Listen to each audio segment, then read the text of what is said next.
Between the ages of 16 and 20, I struggled with severe anxiety-induced insomnia.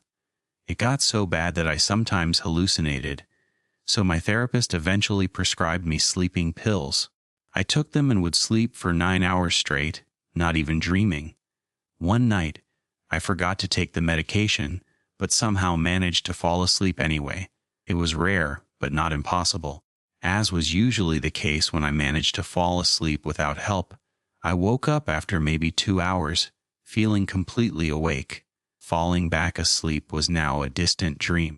I just lay in the dark for a while, listening to the normal sounds of the house in the middle of the night, thinking about everything and nothing. I knew that as soon as the sun came up, I would suddenly get tired and my mind would stop giving me things to worry about. That's how it always was. I'm not sure when I realized I wasn't alone, but I know I initially dismissed the feeling as just another symptom of stress. My mom was at her boyfriend's, so I was home alone, and without medication, I would have heard if someone had broken in and would have woken up immediately, or so I thought. However, I couldn't shake the feeling. My room was extremely dark, so dark that I could hold my hand in front of my face and not see my fingers, but I was sure I suddenly saw a white face above me. In a panic reaction, I swatted at the air above me and yelled, "Get out!"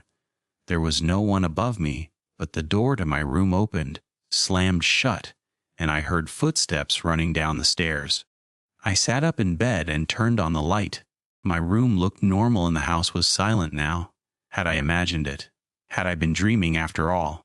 I got out of bed and opened the bedroom door. I called out, "Hello." No reaction. I closed my bedroom door again and began to push my heavy bookshelf in front of the door.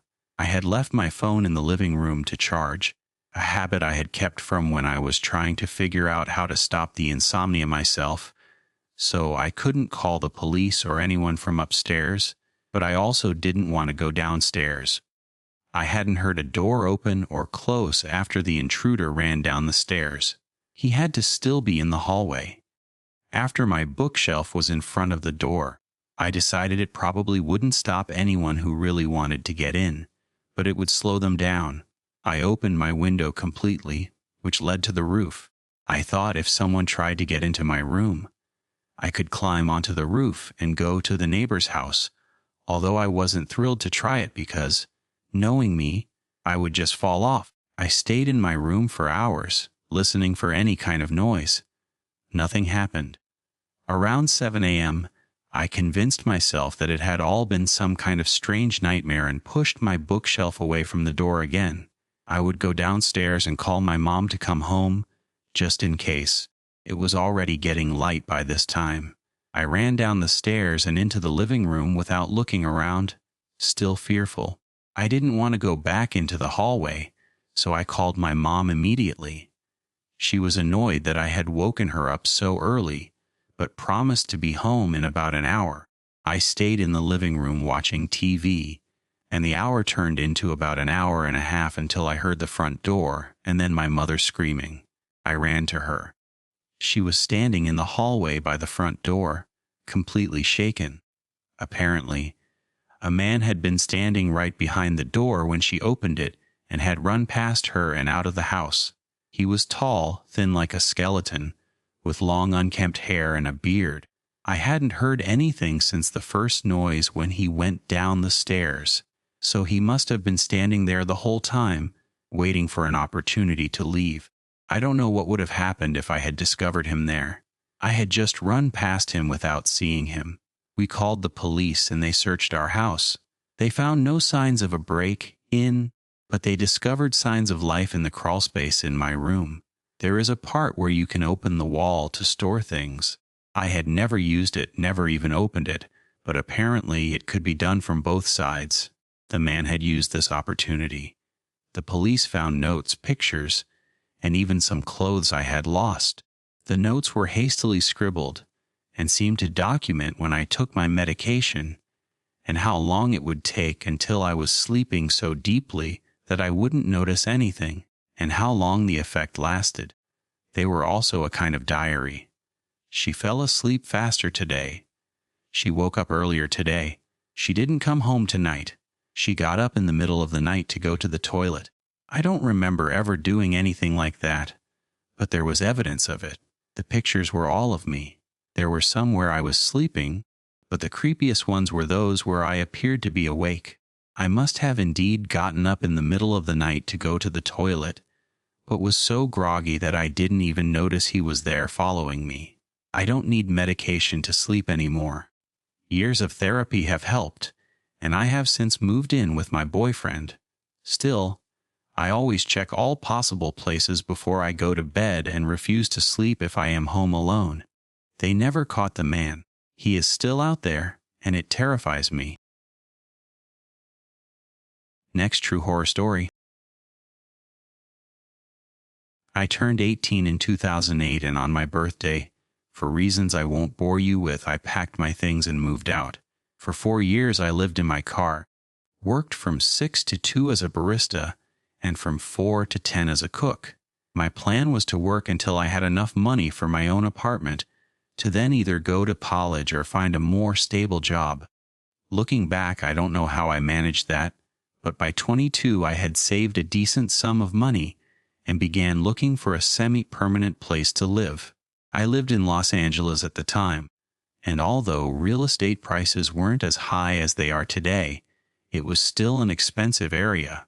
After months of asking around, I got in touch with Anders, an older man who was renting out a 2-bedroom, 1-bathroom house in North Hollywood for way below market price. The catch, because there is always a catch when it comes to affordable housing, was that the house was very poorly maintained. It had been uninhabited for a year and would need quite a bit of care before most people could live there comfortably. I, however, had lived in a car for 4 years. As long as the place had running water, it was an upgrade for me. I moved into the house in the fall of 2012. Anders showed me the building beforehand. He was a short, cheerful old man, good-natured, but how should I put this?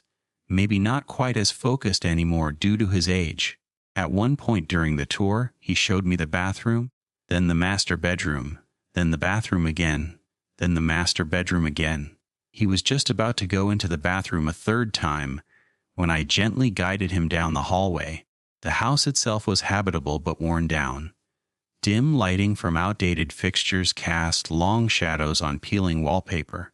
The ceiling in many rooms was discolored from past leaks. The faucet in the kitchen sink was broken. The bathtub was heavily chipped, and some of the cabinet handles fell off in my hand. It was a run-down house in a neighborhood more known for barred windows, but still, it was my home. I grinned from ear to ear as Anders handed me the keys. "It's a good house with good bones. You take care of it now," he said, which I found ironic.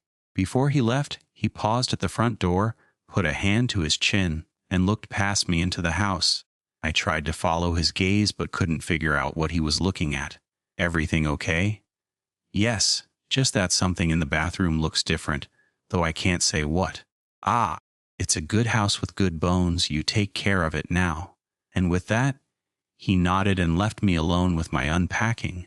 I hadn't realized how much I had missed living in a house. I didn't care how run down the place was.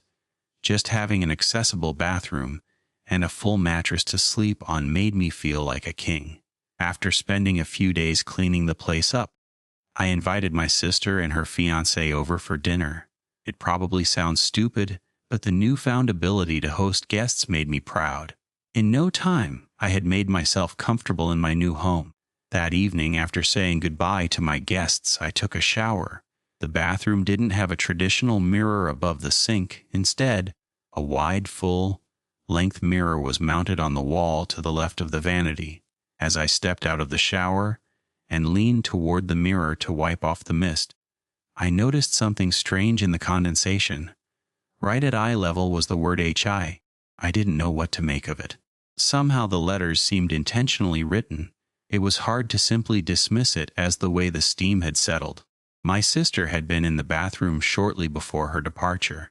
Maybe she had written the word on the mirror with her finger, and the steam had only made the letters visible after my shower. I almost wanted to send her a message about it, but the message seemed ridiculous as I typed it, paranoid even. I wiped the mirror and then went to bed, and soon forgot about it completely. In the following week, I received a promotion at one of my jobs, and although I was grateful for the extra income, my new position meant longer workdays. Additionally, I realized that some of the house repairs were beyond my skills, so I started outsourcing some work to handymen.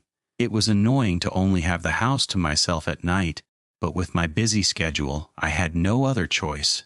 Everything generally ran smoothly, but every now and then in the middle of the night, I was woken by a noise I couldn't quite place. The next time I noticed something on my mirror, I had already been living in the house for a month. The second time was similar to the first. I came home after work and took a shower. When I pulled the shower curtain aside, I saw written on the mirror in the condensation the words, Stian Loing. 2 letters one could perhaps dismiss as coincidence, but 2 words, a whole question. That was no coincidence. Someone had been in my bathroom, and recently. I constantly had handymen in the house, so one of them could have written the message. But why? I got dressed and put my hand on the bathroom door handle, just about to go back into my bedroom, when I remembered that whoever had written the message might still be there. Slowly, I opened the door a crack, looked down the dark hallway in one direction, then the other. I listened very carefully but heard nothing. I went through my house, which didn't take long since it was small, and checked if anything was amiss. All my doors were locked, all my windows were shut, and none of my personal items had been disturbed. If someone had broken into my house, they were long gone when I checked. This second message bothered me for days. I triple-checked that my windows and doors were locked every night. I looked in every possible hiding place, of which there were few in my small house, after coming home from work and before going to bed. And yet, although I was sure my house was secure, I couldn't shake the feeling that something was wrong. A month passed without incident. I had almost started to feel at home in my new place again when I woke up shortly after 3 a.m. one Friday morning. I couldn't immediately say what had woken me. Often the house settled at night, creaking and groaning in a way that made it sound alive. But in this moment, the house was silent. Only when I turned my head to the side did I notice that my bedroom door, which I was sure I had closed, stood wide open. I stared down the hallway and felt like I was looking into a black hole. The darkness was abysmal. I waited for my eyes to adjust, for them to recognize the familiar shapes of my home, but they didn't. I couldn't see anything. So why did I feel like something could see me? As if something was in the house, just a few steps past the threshold to my bedroom. It was watching me, waiting. Somehow I found the courage to get out of my bed and move toward the door. When I reached the handle, I grabbed it and slammed the door shut. I didn't investigate further, didn't even stick my head out to take a closer look. My bedroom door had no lock. None of the doors had one except the bathroom door. So I pushed my bookshelf in front of the door. It was a small bookshelf, and an intruder could probably break the door open anyway if they wanted to, but not before the noise alerted me. When morning came and I had to leave the house for work, I actually considered leaving the house through the window. I was almost late when I found the courage to search the house for irregularities before leaving. As always, I found nothing suspicious. After work, when I reluctantly returned home for the night, I quickly ate dinner and hopped in the shower. I remember standing in the bathtub for a long time thinking about my situation. I had heard horror stories about people secretly living in others' houses. Maybe I had become a victim of frogging without knowing it. But if that was the case, where the hell were they? There was no place to hide in this tiny house. I had turned the place upside down several times by now, checked every cupboard and wardrobe. The interior of the house couldn't be accessed via the crawlspace, and the vents were too small for a human to fit through. Suddenly I heard a click, so small that I almost missed it. I ripped the shower curtain aside and grabbed the shampoo bottle, as if I wanted to beat an intruder to death with it. As expected, no one was in the room, but a new message was on the mirror. This one was printed in bold and the easiest to read of the messages I had received so far. It was 3 words long: ISEEOU. A terrible mix of fear, confusion, and anger made my stomach cramp. Ultimately, the feeling of anger prevailed. Hastily, I dried myself off and quickly put on clothes, grabbing my phone which lay on the bathroom shelf. I dialed Anders' number and stared at that damn mirror while I heard the phone ring again and again. I had already thought it was too late for him to be awake when he suddenly picked up. He began asking me how I was doing in my new place, but I cut him off. "I need you to tell me if there is any way a person could get into the house," I said. "Every night I check every window and every door. I check every cupboard, wardrobe, and shelf, and yet something is strange again and again. You have to tell me if there is an access point I don't know about." Anders didn't seem to quite understand what I was asking. "What? What is coming in? Let me know if you have problems with rats. My last tenant before you sometimes had problems with rats." "Yeah, right, I have rats. But apart from the doors and windows, how else could they get in?" "Well, there are of course the vents, and there was a chimney once, but we closed that up a long time ago. And there is of course the crawl space, although you surely have already looked down there." Although I knew the house had a crawl space, I never really had a reason to investigate it. I could never find the entrance, even after I had torn out all the carpet in the house. Probably hardwood had been laid over the access door, making it a rather unlikely access point for an intruder. How do I get into the crawl space? Yes, you should take a look in the crawl space. I barely stopped myself from throwing the phone onto the counter. I planned to. Where do I find the entrance? That will be in the floor of the bathroom closet. I looked around the room. Surely I had misunderstood him. Either that or he was confused again. "What? I know it's a strange place for it, but it's only there because this room wasn't always a bathroom. The bathroom has no closet." "Yes, it does. Directly to the left of the sink." I looked into the mirror. Into this long, oversized mirror. I had always found it strange that a bathroom of this size had a floor-length mirror. What had Anders said when he was there the first time? That something in the bathroom looked different. I put my phone next to the sink and stepped close to the glass. I spent a few minutes feeling along the frame, looking for a latch. Then I gripped a part of the right side of the frame with both hands. After a strong tug, the mirror swung open like a door, revealing a large walk-in closet. Anders said something on the other end of the line, but I was too stunned to answer. At the back of the closet was a square hole that I assumed led down to the crawl space under the house. The floor of the closet was covered with all kinds of trash, dirty bed sheets, fast food wrappers, beer cans, and as I noticed, some of my own things. Little things I had thought lost. A sock, a toothbrush, a comb, and a small framed photo of me, my sister, and our old family dog. I crouched down to pick up the photo standing in the doorway. While I looked at my younger smiling self, I heard Anders say my name on the phone. But the voice didn't sound like Anders at all. It was too deep, too clear, too close. As I looked up, a man peered out from the hole in the floor. He smiled at me, his eyes wide open and pupils dilated.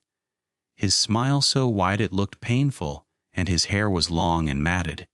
He was only visible from the neck up, and the harsh light made it look as if a severed head was grinning at me from the back of the closet. Full of horror, I stood up and ran. I only stopped running when I reached my car, which I immediately drove to my sister's house. The next day I drove to the police station to file a report. A police officer met me at the house to check the scene, and I showed him the hidden closet which indeed had an entrance to the crawl space. My best suspicion was that the intruder entered the crawl space via the small door on the side of my house. He had probably lived there during the year the house was uninhabited, and when he saw it was being prepared for sale, he had deceived the closet door so that he could keep a small room for himself. Why he decided to stay or why he left me messages, I cannot say. From his actions and the little I saw of him, I think it is safe to assume he was not in his right mind. Unfortunately, the man was never found. As far as I know, he is still in the same neighborhood. Hell, maybe he is even still in the same house. I moved to another county afterward, and have lived in studios ever since. The thought of living in a large house with all those rooms, corners, and hiding places gives me the chills. It's not just houses that were ruined for me by the incident, but also mirrors. Today, when I visit a friend or stay in a hotel, I must always carefully examine the bathroom mirrors, shine a light directly on their face, and tap against the glass with a finger, because the worst detail of the whole incident was that when I re-entered the bathroom with the police officer, I stepped into the old closet, closed the door, and looked into the mirror.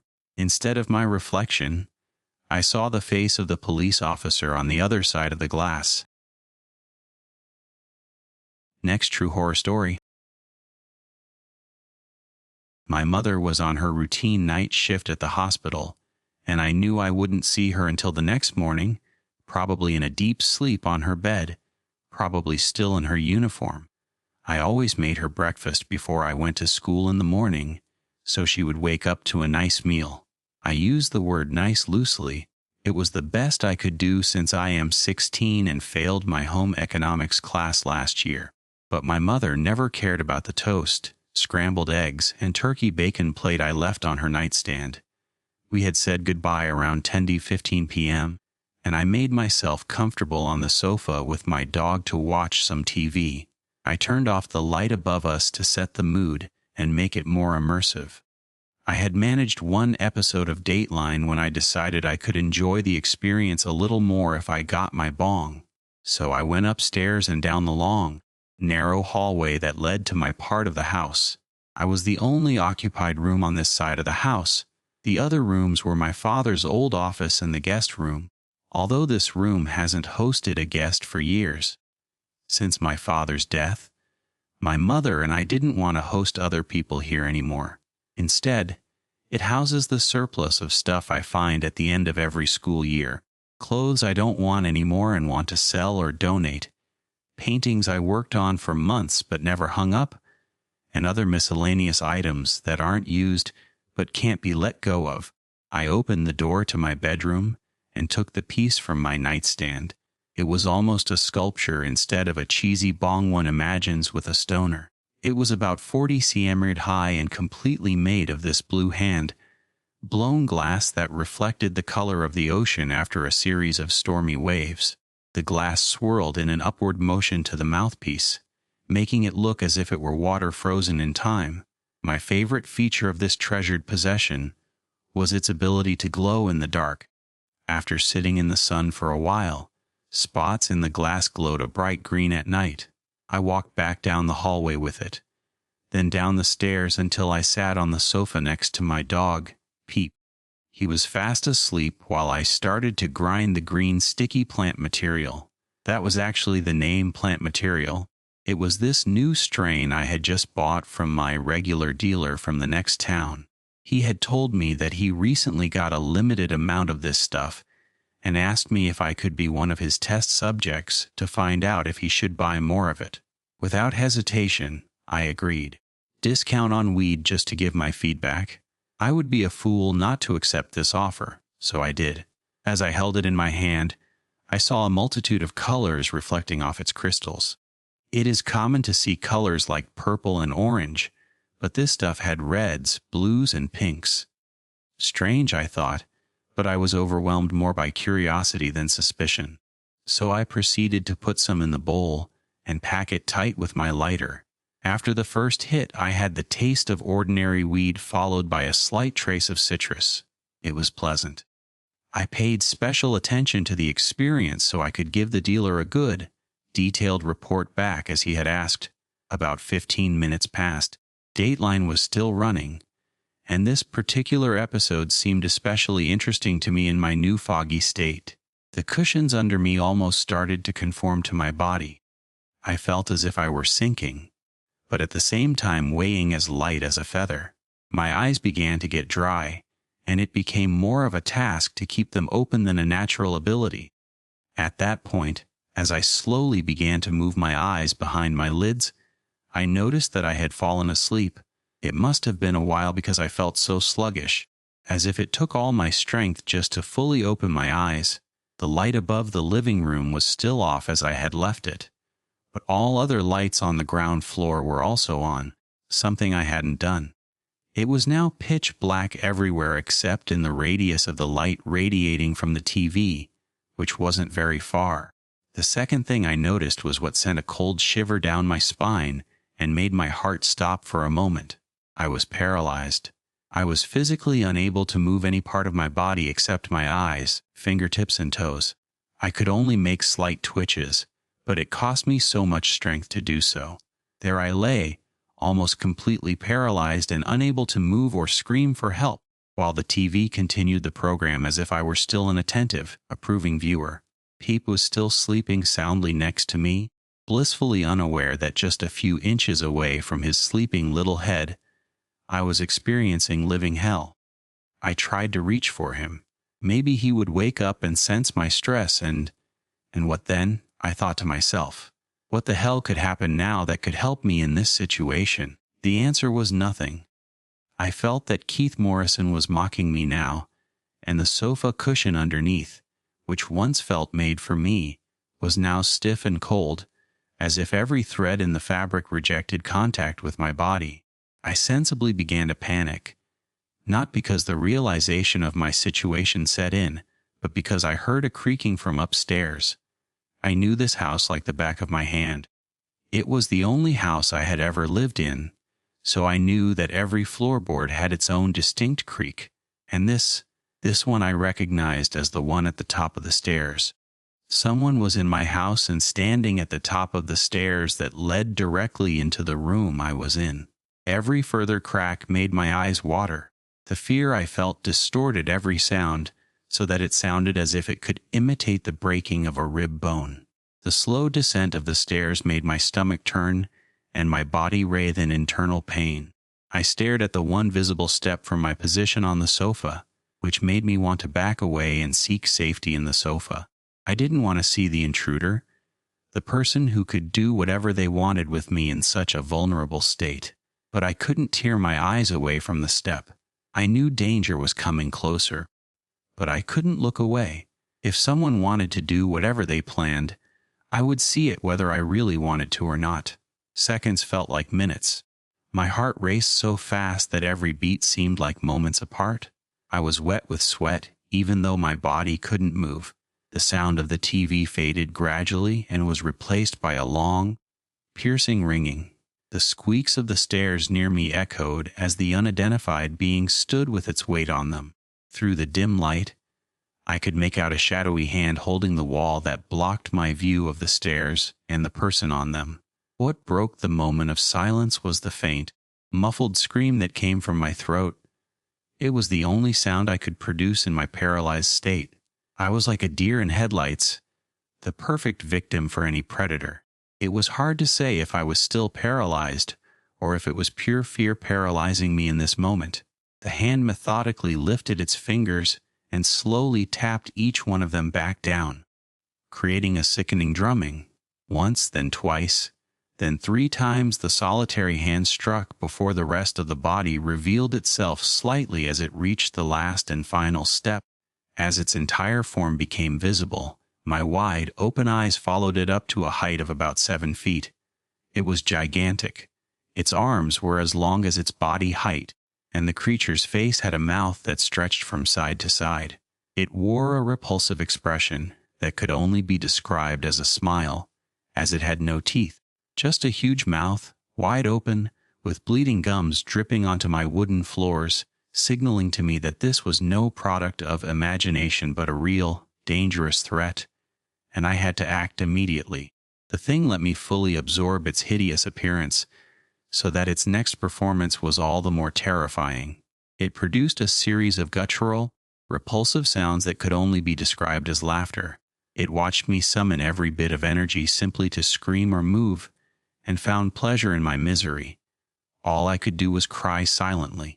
My eyes ran with tears while I stared without blinking at the creature moving slowly like a lion toward its wounded prey. It was now only a few feet away. Its long arms hung behind its moving legs, still dragging across the floor while it drummed with its fingers to this nightmarish drum rhythm. The creature moved slowly, exploiting my paralysis. It knew it had to drag out this hellish scene to make the murder all the more satisfying for its depraved desire. At this short distance, I could now see its face fully illuminated, and it was terrible. It was still grinning with its red gums. Its small eyes were as wide open as its anatomy allowed, and their gaze never left mine.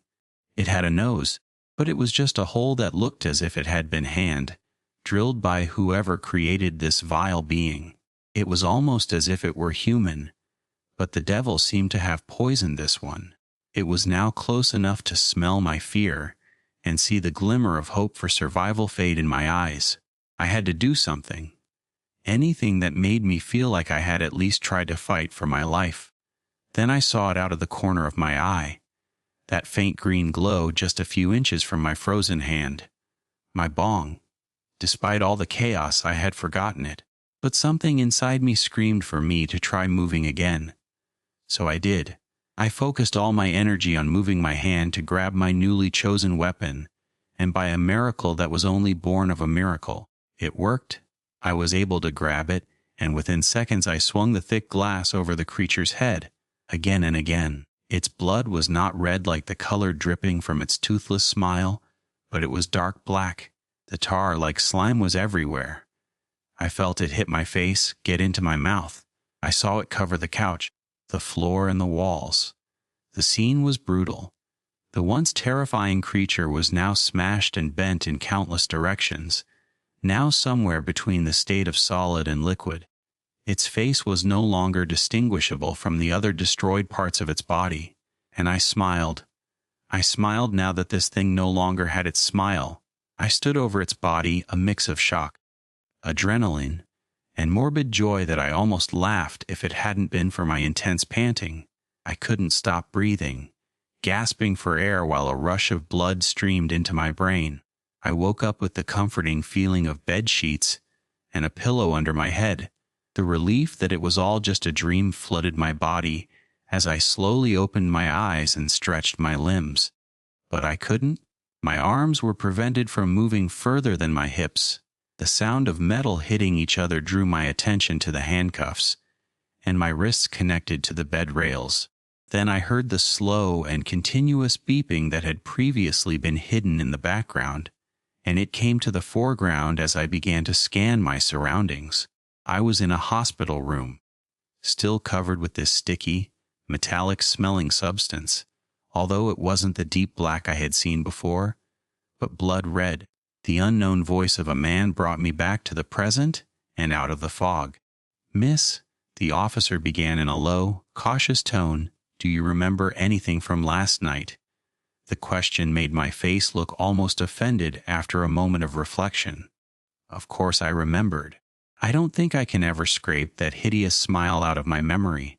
The immense fear I felt is still there if I just closed my eyes. Yes, it was the first time I heard my own voice in hours. There was this thing. The officer shot his colleague an annoyed look, let out a deep sigh, and placed a stack of pictures on my lap. My mother lay violently killed on the living room floor. Had it not been for her nursing uniform, I wouldn't have even recognized that it was a human due to the unnatural state of anatomy in which she was left. Before I was even able to understand what the officers were implying, I screamed. I screamed so loud that I felt my dry vocal cords rubbing against each other and released a stream of tears that accompanied the sobs of confusion, sadness, and grief. Out of my violent screams, I recognized an eerily familiar sound. I looked up and saw the officer drumming with his fingers on his notepad, while I watched his mouth stretch into this distinctive, hideous, and unforgettable toothless smile. Next true horror story. The first thing you should know about me is that I am a bit of a night owl. I usually don't go to bed until the sun is about to come up, and that is an old habit of mine. I was homeschooled, and by a true miracle, my mother never minded me going to bed at such unusual times. She herself suffered from agoraphobia, and I suspect she also had some form of schizophrenia. Working mostly from home as an accountant, she was generous enough to align her schedule with mine. Despite all her problems, she cared for me to the best of her ability. I think that's just what mothers do. Anyway, she passed away 2.5 years ago, and since I am the only one left, my father disappeared when I was 10 and I have never seen him since, and my grandparents are dead. I got the property we lived in. The house was huge and far too old and remote to continue living in it alone. Even if I had had someone with me, it would have been too painful to stay. Too many memories of my mother. I thought it would be better to sell it to a new growing family and move somewhere bigger and busier. So I did that. I got a good sum for the property and bought a small 2-bedroom apartment in Toronto. I have friends in the city whom I met online a few years ago, so I don't feel too lonely here. But enough of my sad backstory. 3 nights ago, around 2 a.m., I was sitting on the sofa eating leftover pizza from the day before and watching the 7th episode of The Office when there was a knock at the door. I must say that before I moved in, a solitary woman from the building had died of natural causes, and since she had no relatives, it took about a month before they found out she was dead.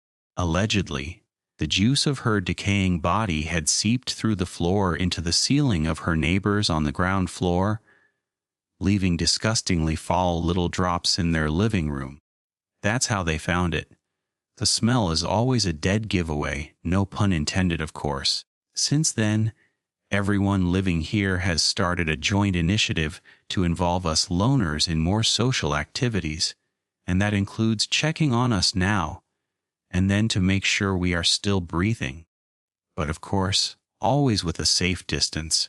This led to some forced and awkward conversations with people from the building, which always ended after long and embarrassing pauses.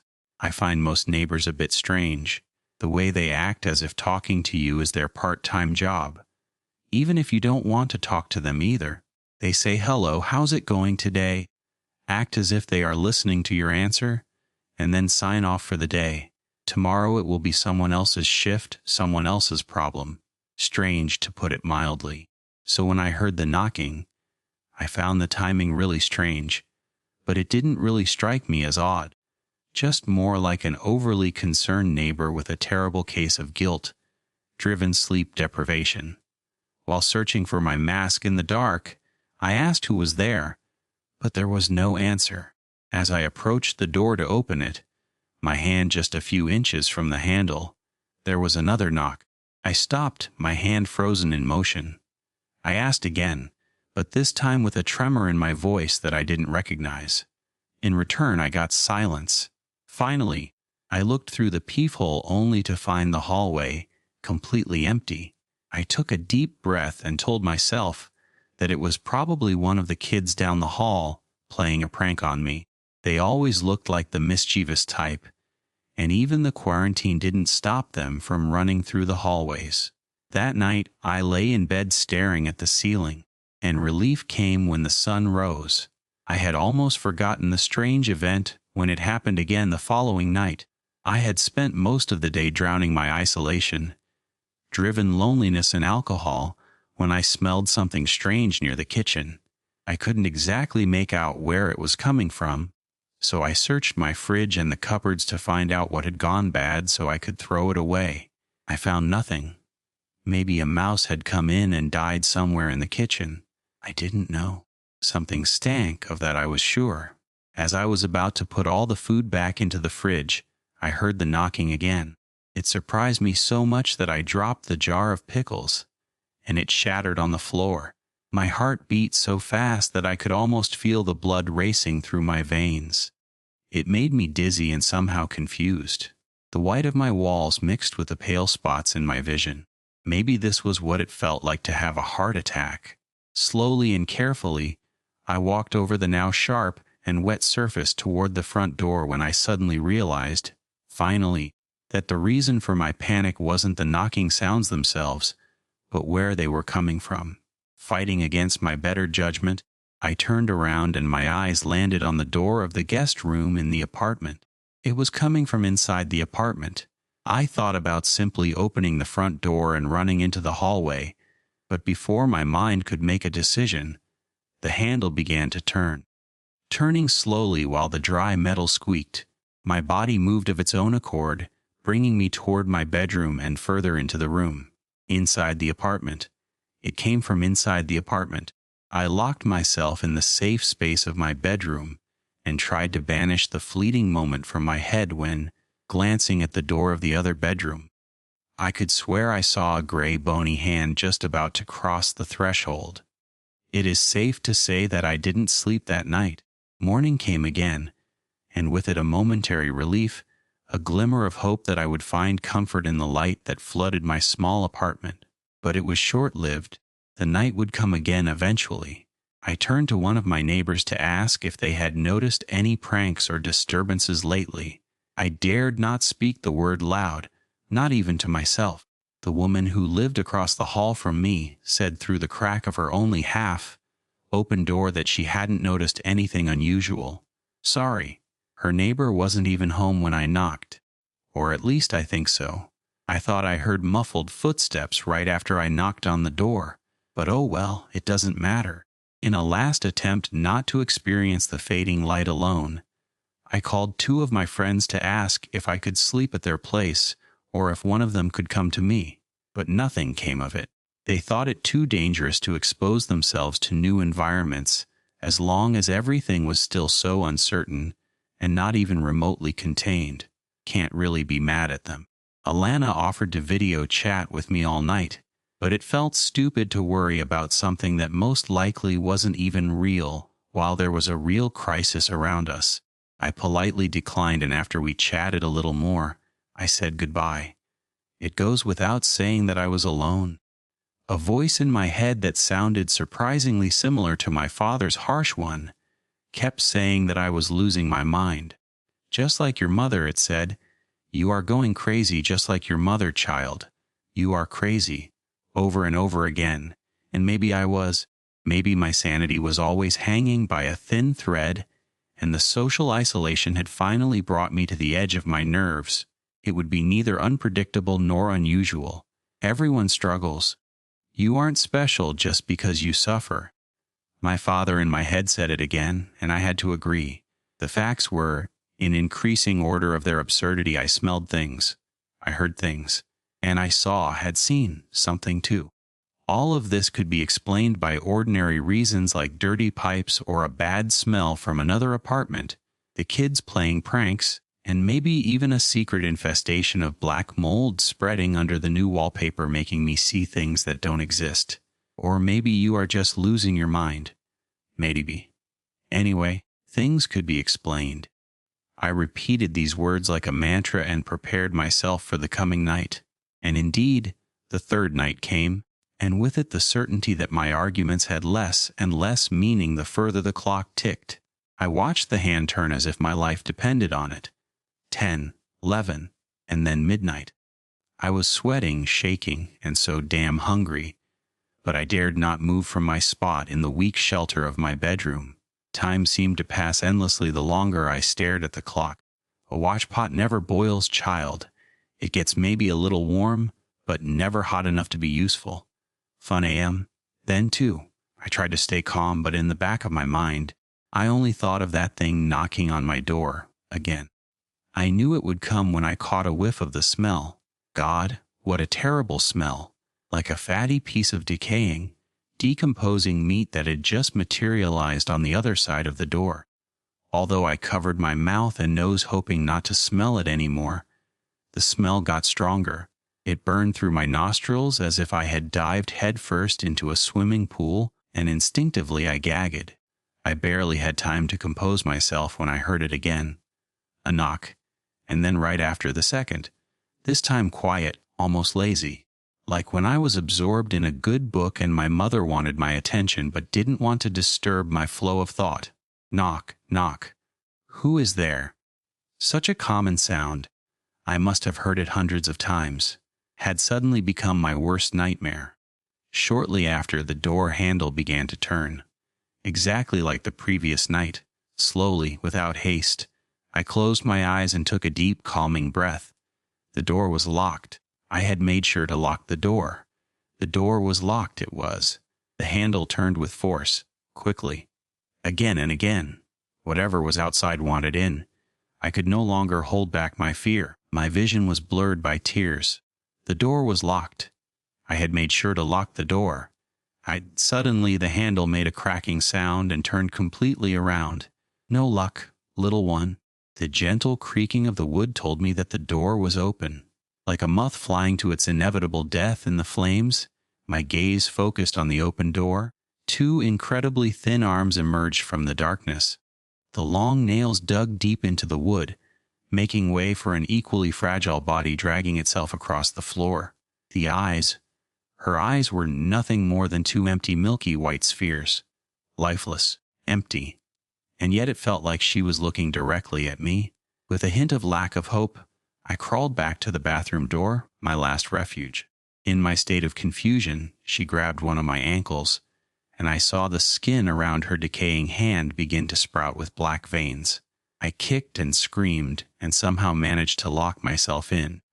Without another way out, I curled up into a small ball at the back of the bathroom, trying to make myself invisible. I wouldn't make it. Neither would she. The black veins spread from my ankle over my calf and then over my knee. It wouldn't take long until they covered my whole leg. Desperate and terrified, I thought of my mother and hoped that the memory of her would somehow calm my heart. It didn't. My mind was a jumble of disjointed moments and murky thoughts. My heartbeat pounded in my ears so damn loud. Outside I heard her long nails dragging over the door. She played with the wood under her fingertips, like a child appreciating a new toy that she is about to break. Next true horror story. I closed my eyes and braced myself for the inevitable. Sooner or later she would knock on this door too. I longed for the nights when my mother put on an evening dress, underscoring every sentence of her speech with the click and clack of her high heels as she walked to the door, and left a deep red imprint of her lips on my forehead before letting herself be whisked away by her suitor of the evening. Those nights were rare. When your single mother works 12-hour shifts at the local care facility and comes home to spend the evening drinking, watching loud TV, and having heated arguments with her children. This night was better than all the others because the universe had aligned everyone's plans in the household to coincide, and I had at least 5 hours all to myself. Something I rarely got. I was in my bedroom. My secret snack stash was scattered over my bed, and the only laptop we had in the house was all mine. I didn't know what I wanted to do first. Watch a movie, sing karaoke songs on YouTube, host a one-woman show. I decided to watch a horror movie and turned off all the lights to set the mood. I was barely past the 30-minute mark when I heard the distant giggling. For a few seconds, I told myself it was just background noise in the movie I was watching, but my reassurance faltered when I paused the movie and still heard it. I was frozen. I didn't know what to do. I waited for something to happen, but nothing happened. Slowly I changed my position. The bed frame creaked under my weight. I put both feet on the floor and paused for a few minutes. It was most likely one of my siblings who had come home early and was playing a prank on me. It could even have been one of the neighborhood kids. Whoever it was, I was a 16-year-old girl and wasn't taking any risks. Finally, I had the idea to search the room for something to defend myself with. I shared the room with a 6-year-old girl. The whole room was child-proof, and my best chance was a heavy sports trophy, but I thought it was better than nothing. The giggling got louder and closer. It turned into laughter. I didn't know if I wanted to wait here until I was found or start the search myself. I took another long, hard look at the trophy in my hands and decided to wait. With every passing minute, the laughter became louder and more enthusiastic. It sounded like a child who knew their parents were on the way to their hiding spot in a game of hide and seek, laughing with the voice of an adult. Then I heard the sound of chairs being pushed over the wooden floor. It didn't sound like it was done with much intention, but simply to move them out of the way. A slippery, slobbering, wet sound followed. It sounded familiar, but was one I hadn't heard in particular. Whoever was in my kitchen was smacking, tearing, and crushing whatever they had in their hands. I heard squeaking and squashing, and I could only assume it was a sick psychopath who had a penchant for breaking into houses and mauling large animals. Whatever it was, he laughed while doing it. I was so scared. There was a stranger in my kitchen laughing maniacally while seemingly preparing a snack on the counter. There was an intruder in the lower part of my house, the place where I had left my phone. I turned around and looked at my laptop, wondered if the police would respond to emails. I decided to try anyway and sneaked back to my bed. My trembling fingers struggled to type slowly and quietly, but eventually I managed to send an email and ask for help on social media. 7 agonizingly long minutes passed until I heard someone drive into the driveway. It didn't sound like the police. I heard the sound of heavy footsteps running to the front door, hastily jamming a key into the lock and swinging the door open. The laughter stopped for a brief moment before turning into roaring laughter. A scream and an ear-deafening shriek broke the silence of the neighborhood, and whoever it was turned around and ran toward the street, taking their screams with them. The manic laughter followed him, and I finally dared to run to the bedroom window. I saw my sister running down the street screaming, trying to attract as much attention as possible, and to all appearances she had succeeded. Running in the opposite direction was a naked man, covered in a huge amount of blood that I had only seen on TV before. He was still laughing as he disappeared from view. I watched from the window as a group gathered right in front of my house. My sister hadn't stopped screaming. I realized she wasn't just trying to get attention, but was actually hysterical, and I didn't want to go downstairs to face whatever had put my sister in such a state. The crowd grew larger when the red and blue lights arrived and footsteps stormed into the house. I heard curses and retching downstairs before someone finally shouted clear. All I initially managed was a squeak. A female officer appeared in my doorway and asked me if I was okay. She told me to follow her with my eyes closed. Great advice for a rebellious teenage girl. I noticed her grip tightening as we went down the stairs, and I couldn't help but risk a glance. Through squinted eyes, I saw my mother's dismembered body parts lying neatly next to each other on the kitchen counter, her decapitated head next to them. I fainted. 47 minutes. That's how long I had spent listening to my mother being shredded, torn apart, mutilated, and eaten. The one responsible ran straight into her care facility, straight into his bedroom, and straight into bed. He laughed when they strapped him to the bed. He laughed when he was led away in handcuffs. He laughed when he was locked in a cell. He laughed when he looked me in the eyes in the courtroom as his sentence was announced. It won't surprise me if he was still laughing when they strapped him into the chair. He will never laugh again, and my mother will never laugh again either.